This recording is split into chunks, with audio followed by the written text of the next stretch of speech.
Hello friends, আজকের দিনটি আমার জীবনের সবচেয়ে স্পেশাল দিন।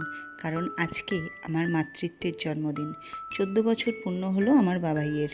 আফটার অল আমরা বাঙালি, তাই জন্মদিনের মেনুতে 5 রকম ভাজা, ডাল, মাছ, মাংস তো থাকবেই। মাছ খুব একটা পছন্দ না করলেও মটন তো অফকোর্স ফেভারিট আমার বাবাইয়ের। দিনের বেলাটা মা ছেলে মিলে এইভাবে কাটিয়ে দিলাম। সন্ধেবেলাটা কেক কাটিং হবে, তাই একটু কেকটা সাজিয়ে সাজিয়ে দিচ্ছিলাম। মা, বোন, তোজো তো অনেকক্ষণ হলো চলে এসেছে। আর বাবাইয়ের 3জন ফ্রেন্ডও এসেছে, যারা একসাথে পড়ার ব্যাচে পড়ে। প্রতি বছরই এতটুকুই আয়োজন করি, আর এতেই কিন্তু আমার বাবাই অনেকটাই খুশি হয়ে যায়। দেখতে দেখতে আমার সেই ছোট্ট পুচকু বাবাইটা আজ এত বড় হয়ে গেল। আমার সারাদিনের ব্যস্ততা কিন্তু ওকে ঘিরেই। তবুও যেন বুঝতেই পারলাম না যে কবে এত তাড়াতাড়ি বড় হয়ে গেল।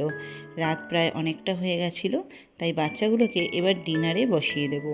আর বাবাইকে বলেছিলাম যে নিজের হাতে যেন আজকে ও ওর বন্ধুদের খেতে দেয়, আর ও সেটাই ফলো করছিল।